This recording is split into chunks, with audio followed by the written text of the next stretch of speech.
definition, there will be some extra points that we have to keep in our mind when it is concerned with that particular term. So in this case, for scalar quantities, I'm writing they can be added or subtracted using simple arithmetics. Fine. So 25 newtons, is it a scalar or a vector? Force is scalar or vector? Vector. Force is vector. So this is a force, and force we all know it's a vector. Fine. So vector, we are talking about scalar quantities. So can you give me an example of scalar quantity? Scalar quantity. Distance, sir. Distance is scalar quantity. Fine. What else? Speed. Mass. Speed. Mass. Sorry. You're telling something? Speed, sir. Speed. Speed. Speed. Okay. Speed is also a scalar quantity. Fine. So these are scalar quantities, and you see they can be added or subtracted by simple arithmetics. So if you have, if you go for 20 kilometers and then you go for another 15 kilometers, what is the total distance you traveled? The total distance will be arithmetic sum. So 25 plus 20 plus 15, that is 35. So this way we can easily add or subtract the scalar quantities. So suppose you have 5 kgs tomato and 2 kg you gave it to your friend. How much is left? 3 kg, isn't it? So just by using simple arithmetics, which you have learned in your school, you can apply that, and you can add or subtract the scalar quantities. But the same cannot be done with the vector quantities. The same cannot be done with the vector quantities. For example, let me take a force of 20 newtons in forward direction and another force, let us say 10 newtons in backward direction. So what is the total? What is the total? Resultant, sir. Yeah, resultant. So in this 20 case, minus 10. 20 minus 10 we have to do. So the resultant is 10 newtons, right side. Fine. But consider another example. Here I'm taking the same 20 newtons, and the second force also I'm taking in the same direction. The second force also I'm applying in the same direction. Fine. So 10 newtons. So now what is the resultant? What is the total? 30, sir. Now the total is 30. Fine. So for scalar quantities, no matter direction, actually direction does not even exist, but we can just directly add them, and the result is always 35 kilometers. Fine. No matter what direction you move in, but the resultant of distance is always the sum of individual distances. Whereas when it comes to vector quantities, depending on the direction, the value of the resultant will change. If they are in opposite direction, we have to subtract. If they are in same direction, we have to add. And it's not this simple. In some cases, if they are perpendicular to each other, then it becomes more complicated. So what to do in this case? How to solve this in this case? We'll have to use parallelogram theorem, right? We have to use the parallelogram theorem. Fine. So we have to find the hypotenuse, right? And if the angle between them is not even 90 degrees, it still becomes more complicated. It becomes still more complicated. Then we have to use the parallelogram method, parallelogram formula to find it.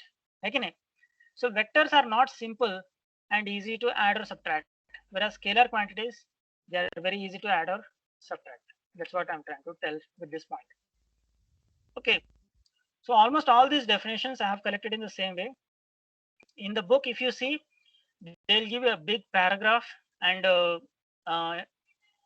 what I believe is reading a full paragraph. It takes a lot more of time, and if you are not a good reader, if you don't like reading too much, then what happens is you lose interest in the particular subject.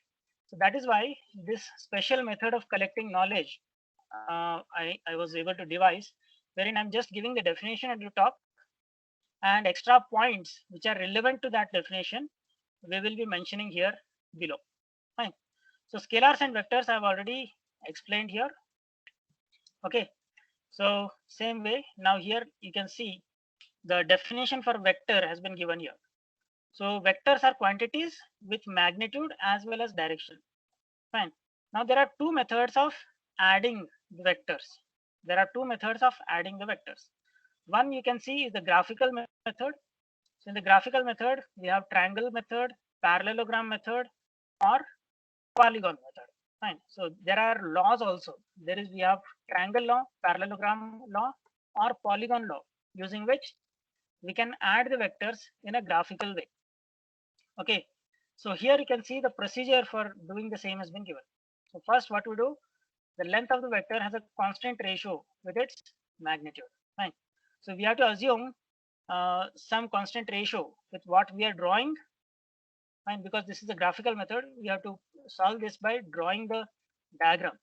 So when we are drawing the diagram, we have to assume some suitable length for the force. So let us say we are adding or subtracting the forces.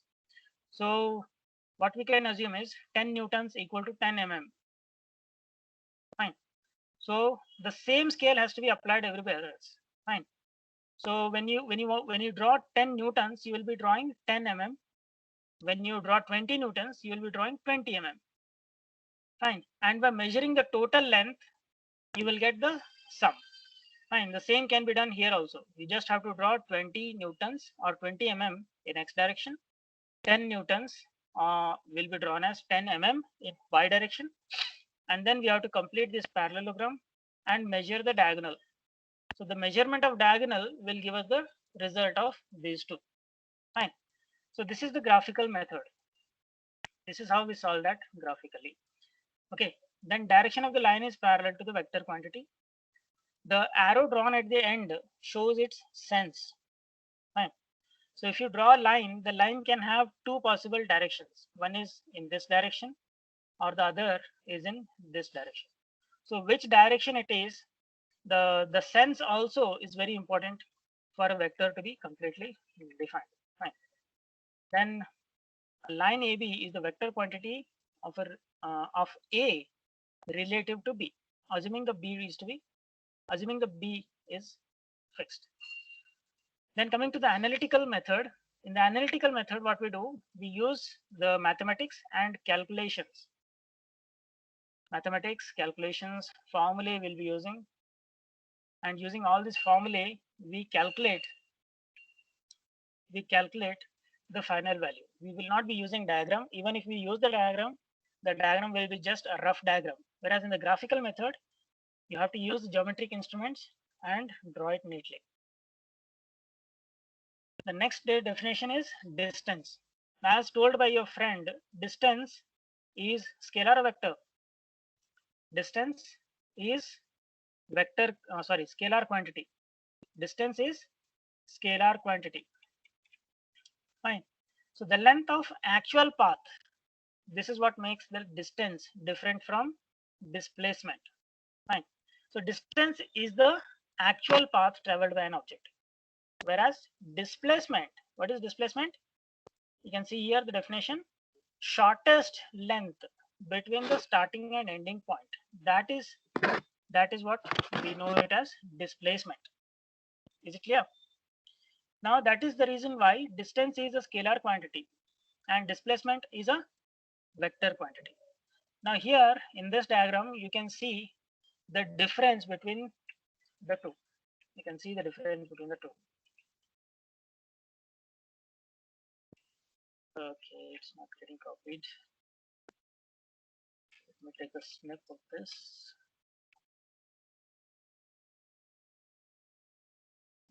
Okay.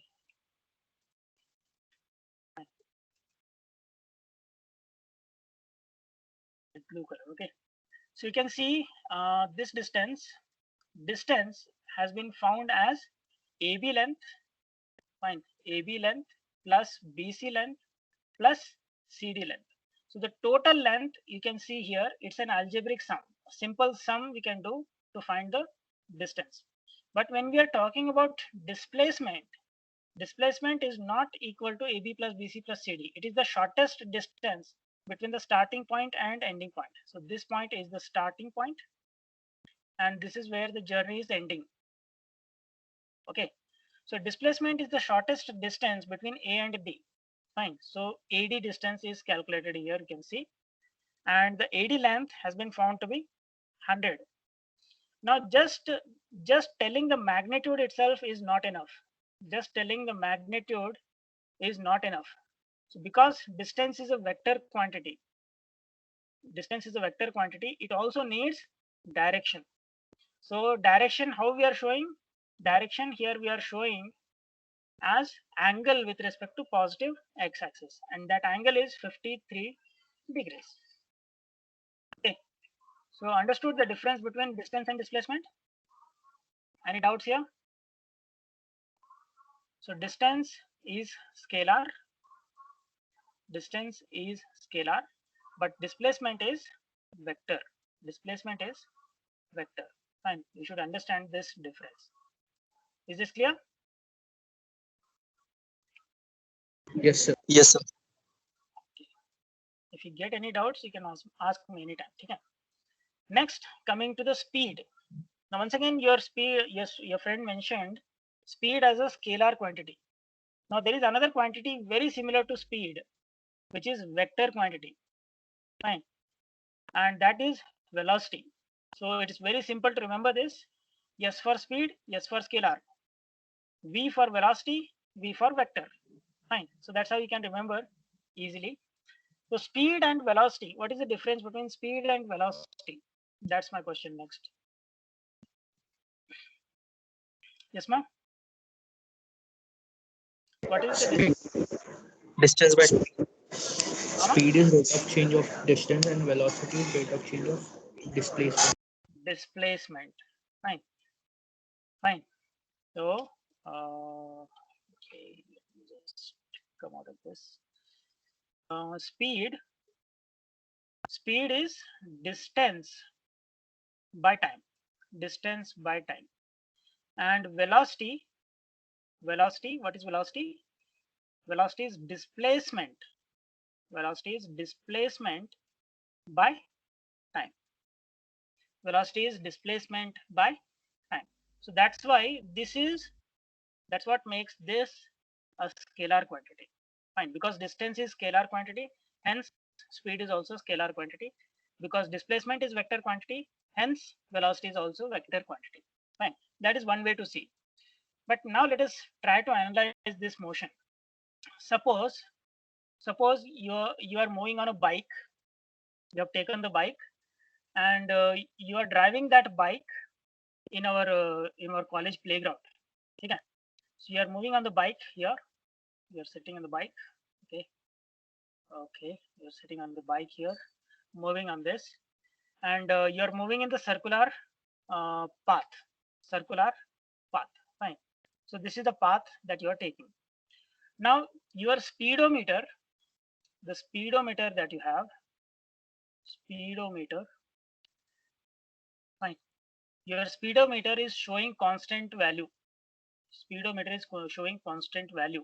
Let us say it is showing 20 kilometers per hour.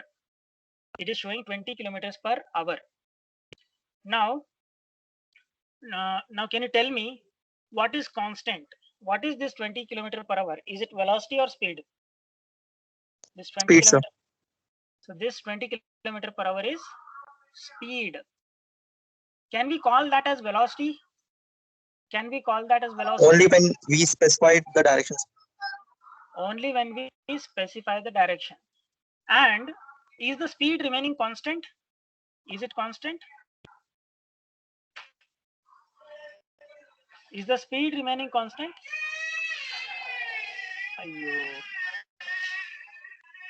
Okay. So is the speed remaining constant? Yes, sir. Speed is remaining constant because your speedometer is showing exactly the same value as you are moving in the circle. But what about velocity? Is it changing or is it constant? Velocity, is it constant? No, sir. No. But the value is constant, right? Value is constant. Yes, sir. But you are telling me the velocity is changing. How is it changing? The change is in the direction, sir. Yeah, the change is in the direction. So when you are traveling here at this point, you will be moving tangential to the path. When you come here, you will be moving in another direction. Fine, this will be your direction when you are at this point. So at every instant, the direction of motion is changing. The direction of motion is changing. And when you are talking about velocity, you have to always take a reference point. You have to always take a reference point. Fine. Always you have to take a reference point. So when you're talking about this particular value of velocity, when you're talking about this value of velocity, so here the distance is more, here the distance is less, isn't it? So when you are talking about velocity, we'll be measuring the velocity with respect to this point, with respect to that point. And when you are doing that, the velocity value will also change. The velocity value will also change. Fine. Because here you can see the displacement here is more. The displacement, shortest distance is this one, no? Shortest distance is displacement. Fine. And here this is the displacement after some time. So because there is no constant displacement in constant amount of time, so hence according to the formula also the value of velocity will also change. So not just the direction, even the magnitude of velocity will change. Fine. Even the magnitude of velocity will change. Is this clear? Yes, sir. Okay. So next, let us come back to definitions. Now, when we are talking about velocity, there are various values, various different forms of velocity. Fine. So first, let us say the linear velocity and angular velocity. Fine. Linear velocity, angular velocity. Fine. So how do we denote the linear velocity? Linear velocity is denoted by small v. Linear velocity is denoted by small v. How do we denote the angular velocity? Omega, sir. Omega. What is the unit of linear velocity? What is the unit of linear velocity? Meter per second, sir. Ama? Meters per Meter per second. second. Seconds. This is the SI unit. We can also have the other units like kilometer per hour or inch per second. Fine. So there are various other values also, but this is the SI unit. So whenever you are asked a unit, always as far as possible, try to tell the SI unit. Okay. Now coming to the angular velocity, what is the unit of angular velocity? Radians per second. Radians per second. Now what is 1 radian? What is 1 radian? What is 180 radian? degrees. No.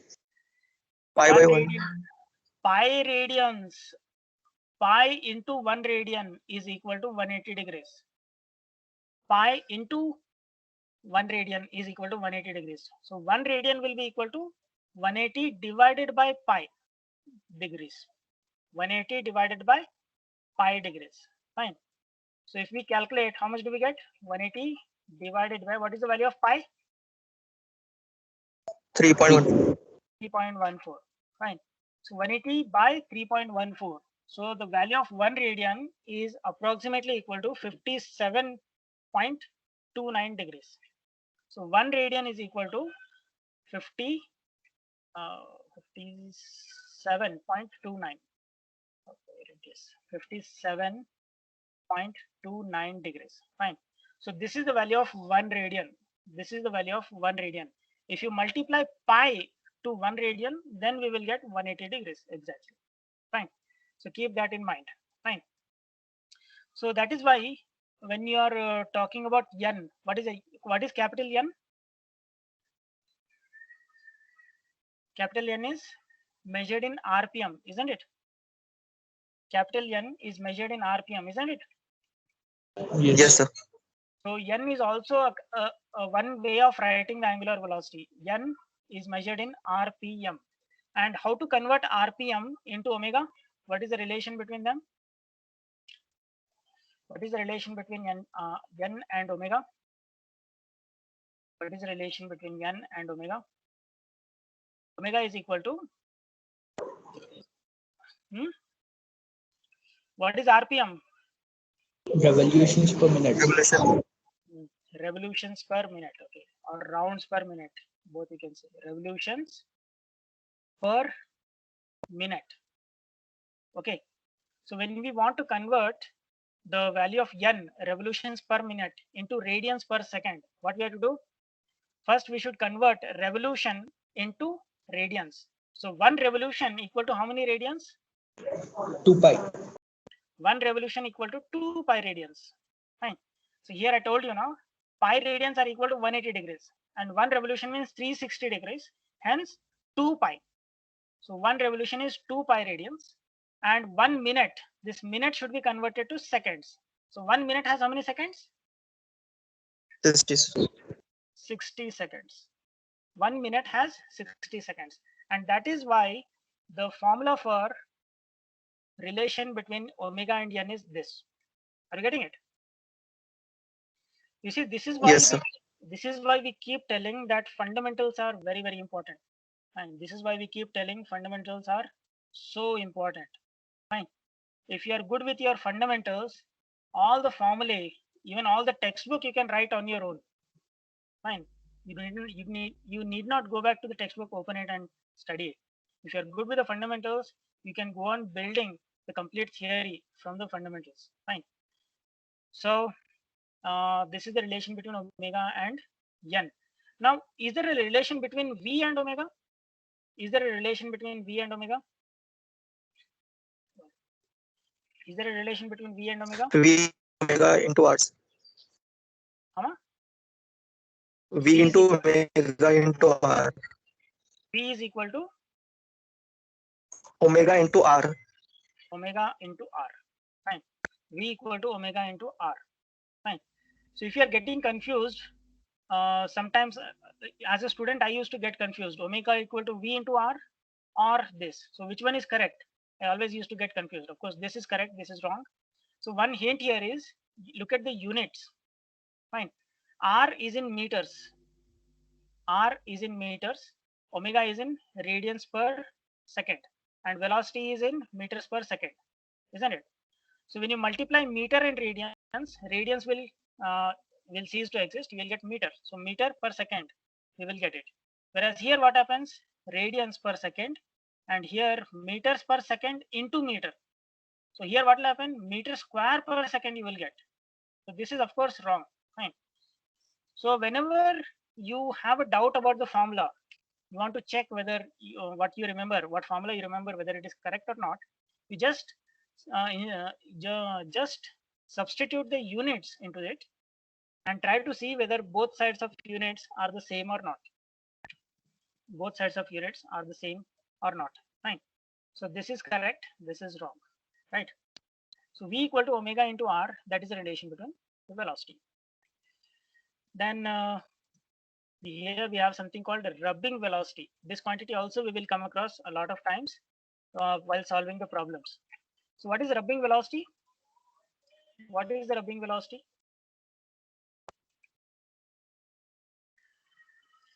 Yes, ma'am? Any idea what is the rubbing velocity?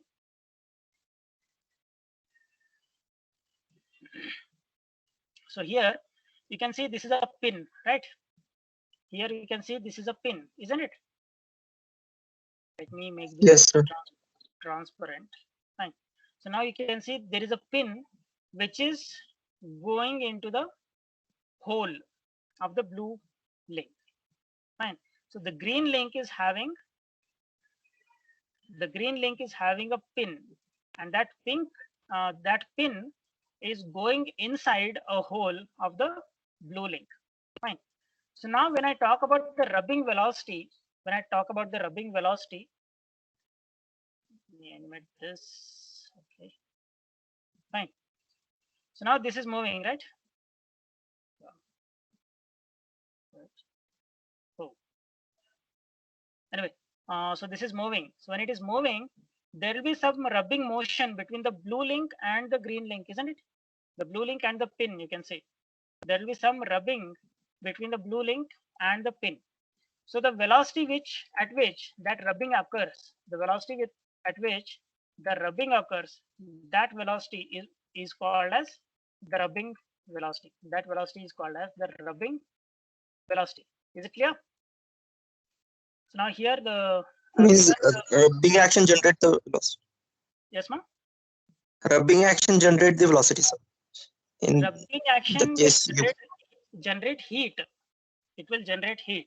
It is important from the friction point of view. It is important from the friction point of view. Okay. So rubbing velocity will give us an idea about how fast the pin is getting wear off. Pin is wearing off. Okay.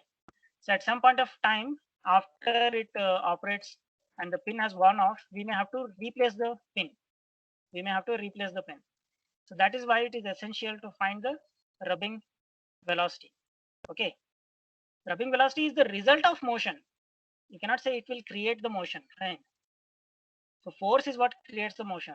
So rubbing velocity is the result of motion and we have to find it. So this is the formula for the rubbing velocity. What is D here? D, you can see it is the pin diameter. Fine. Pin diameter. Fine. So the D is the pin diameter and omega is the angular velocity. Fine. So which angular velocity again? Relative angular velocity. Relative angular velocity. So why am I calling it relative angular velocity? Suppose in this case, the green link is fixed and only blue link is moving. So in this case, whatever is the angular velocity of blue link, that itself we have to consider. But in some other cases, what will happen? Both the links will be moving. Okay, here the blue link is moving and the pink link is also moving. So at this pin, if you want to calculate the rubbing velocity, you have to take the difference between angular velocities. You have to take the difference between angular velocities of the blue link and the pink link. Fine. So when we are solving the problem, I guess you will completely understand that. So rubbing velocity, is it clear? Then relative velocity, the velocity of one body or one point with respect to another. Fine. So you must have heard this story in physics. You say one person is sitting in the train. Fine. So this is the train and one person is sitting in the train and one person is sitting here on the station. And let us say this is the light. Fine. So one person is sitting here at the station. This is train. Fine. I'm not drawing a very good diagram, so I'm just writing so that you can understand. This is the platform. Here the platform is stationary, right? Here the platform is stationary and the train is moving in this direction. Train is moving in that direction. So for this particular person, with respect to, so let us give them some names. Let us call this person on the platform as P. Let's call the person on platform as P and the person inside the train as T. Fine.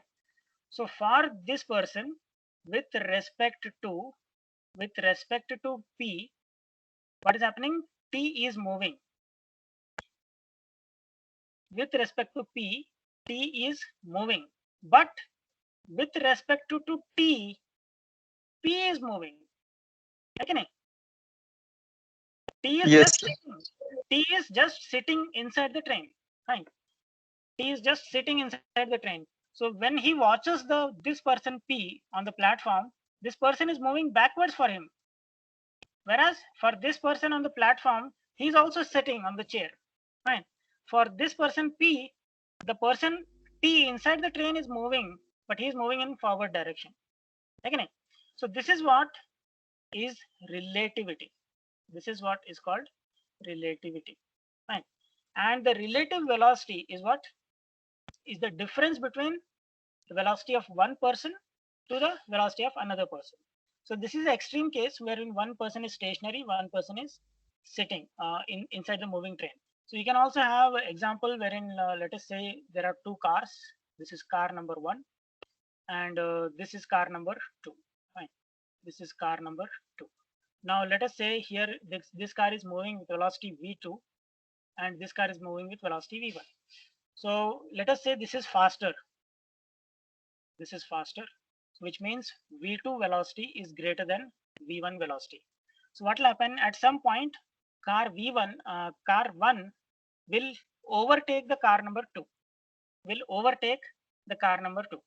So let us say again there is a person sitting inside this car and there is a person inside this car. Okay. So let me call this person inside this car as 1 and this person as 2. So what is the velocity of 1 with respect to 2? What is the velocity of 1 with respect to 2? 1 with respect to 2 means 1 is stationary. 1 should be assumed as stationary. So with respect to 1, 2 is moving forwards or backwards? 2 is moving forwards or backwards? Forwards. No. Yeah, He yeah. is, Speed he is is over, yes. yeah, Yes, he sir. is overtaking this car. No? Car number 1 is overtaking car number 2. So for car number 1, car number 2 is going back. Car number 2 is going back. And what is velocity of 2 with respect to 1? It is moving forwards. And what these are the directions. Okay, these are the directions. What about magnitude? Magnitude will be V1 minus V2. v1 minus v2. v1 minus v2. Now because v1 is smaller, that's why you will get the result as negative.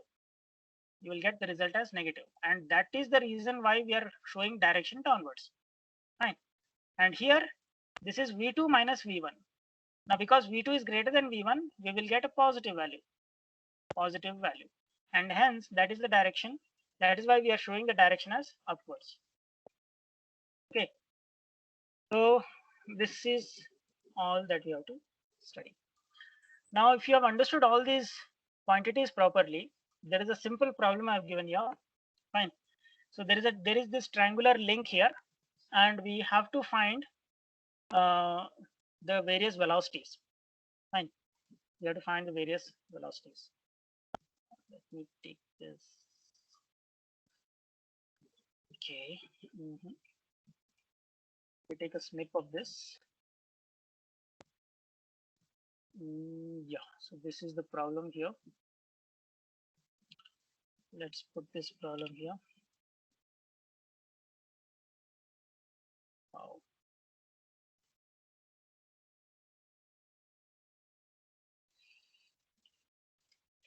Okay, so now let us try to solve this problem. So what is he asking first? What is given first? Let us write the given data first. What is given here? Given is in the diagram, the link, yeah, the link shown in diagram is rotating 50 RPM clockwise. So the value of n is given for the triangle, and it is 50 RPM clockwise. Okay, so this value is given to us. Now using this value, we have to find the various other values. We have to first find the velocity of A and B with respect to O. So we have to find velocity of A with respect to O. Fine. And we have to find velocity of B with respect to O. Fine. We have to find velocity of A with respect to O, and we have to also find velocity of B with respect to O. So how do we find this? What is the formula for this? We discussed now. What is the formula for this one? What is the formula for this? This is the formula, right? V equal to omega into R. So we have written this V already. We have to take omega. Sorry. We have to take omega. Okay. We have to take omega and multiply this with R. So what is R in this case? R in this case will be nothing but this distance. Okay. So that means O into A, O to A, that distance. So let me write it as OA, OA. And once again, velocity of B with respect to O. So velocity of this point. Fine. So velocity of this point will be perpendicular again, and this value will be equal to omega into this distance, omega into this distance. So this r is equal to OB. So I can write this as omega into OB. Fine. Now, do you know the value of omega? Do you know the value of omega? N is given. We can convert it, sir. Yeah, we can find it. So n value is given. Using n value, we have to find omega, right? So let us call this equation 1, equation 2. And now let us go ahead to find omega. Omega is equal to what? 2 pi n by 60. So find this. What do we get? 2 pi by 60 into 50. What do we get? 2 into pi into n value is 50 divided by 60. So we get 5.24. Is it correct? 5.24. What is the unit? Radians per second. Seconds. Let us call this as equation 3. So now substitute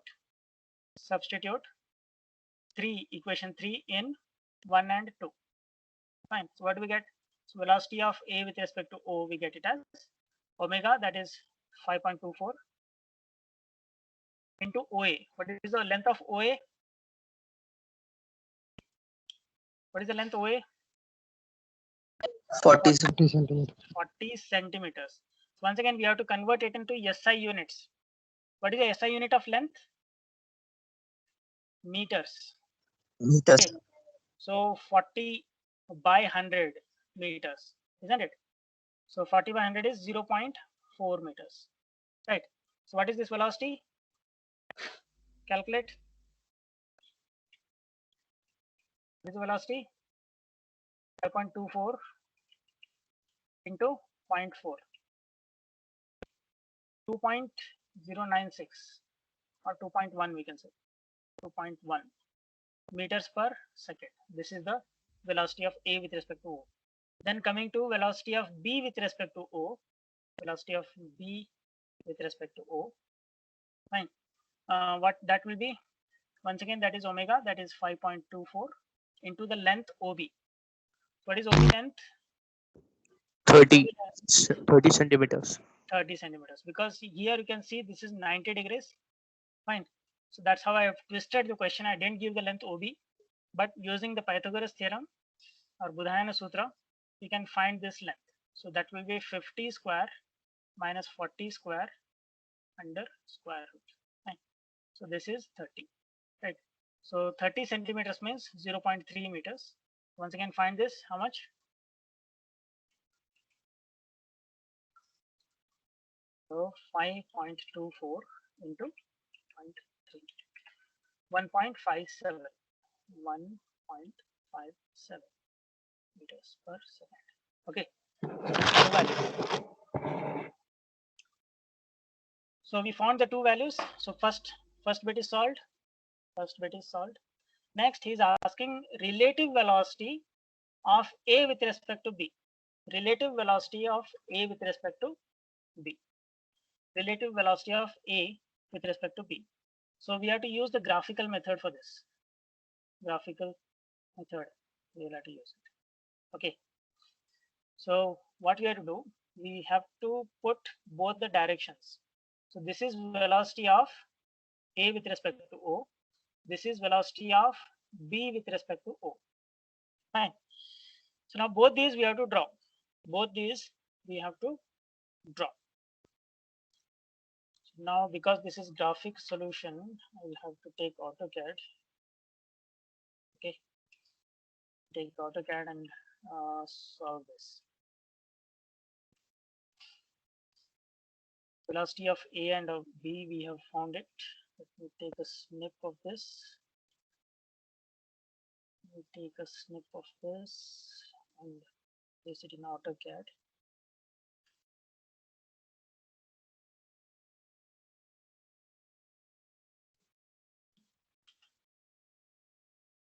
Smaller. Okay.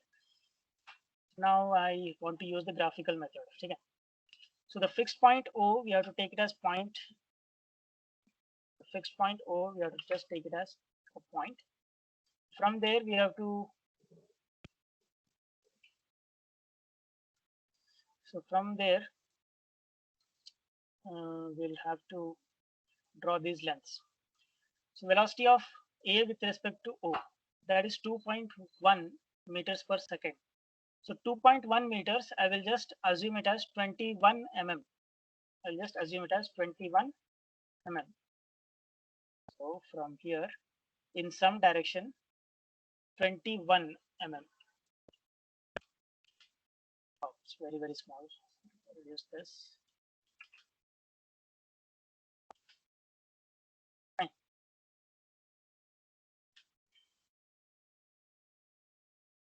So I'm taking this length as 21 mm. Next, I have to draw the velocity of B. Now, velocity of B is perpendicular to this. I'll have to draw perpendicular to this. In 90 degrees, I have rotated, and this length should be how much? 1.57. 1.57. So length I have to change. Length is 15.7. I have to take 15.7.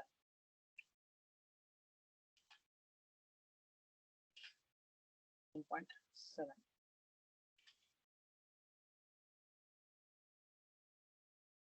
Okay, so this point here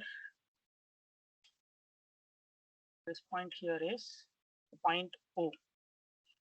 This point here is A. This should not be here, actually it should be here.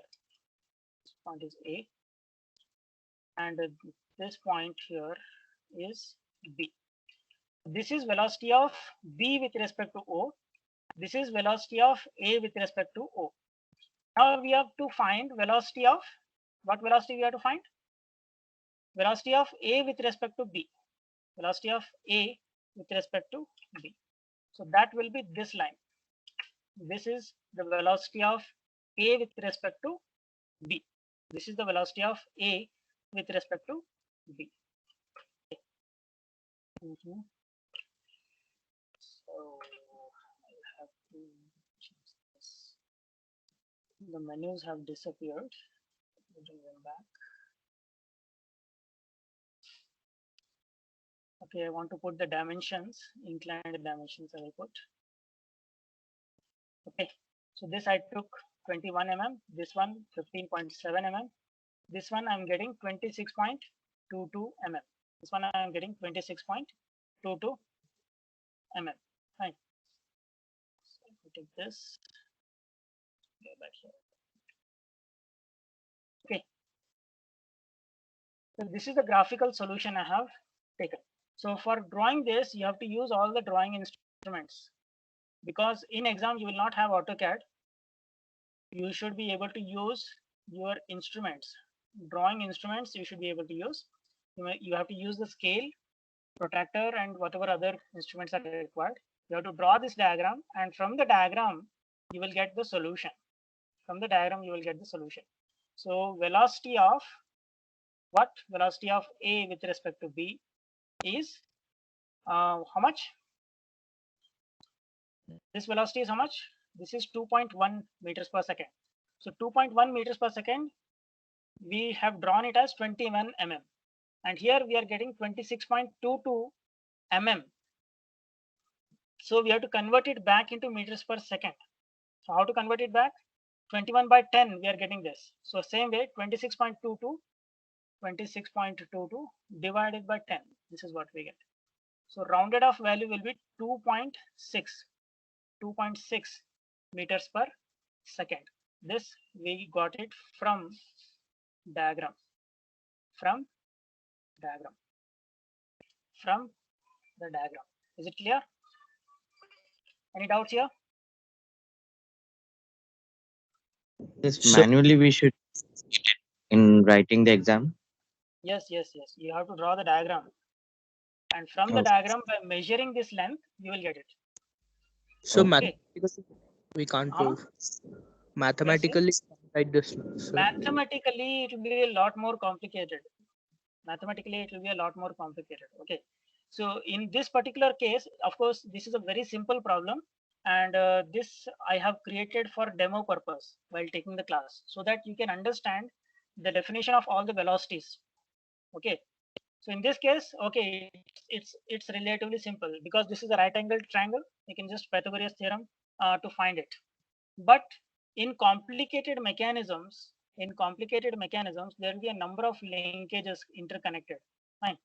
So we may have a slider moving in some angle, and then we'll have fixed lengths, we'll have something else. Fine. So in such complicated mechanisms, doing with the formulae becomes really very complex. Really very complex. Hence, graphical method is always preferred for that. Graphical method is always preferred for that. Okay. Hope I have answered your question. Is it clear, ma? yes, sir. Yes. Okay. Now, this is where he is asking the angular velocity of link AB. So, angular velocity of link AB he is asking. So, when you want to find the angular velocity, what is the relation? Linear velocity. VAB by So, linear velocity is equal to omega into r. So, angular velocity will be equal to V by r, isn't it? So here we have to take velocity of A with respect to B divided by the length AB, divided by the length AB. So do it. So we get 22.6. 2.6. Sir, I think Mama? time's up. Yeah, time's up. Okay. Thanks for reminding. The watch is not visible here.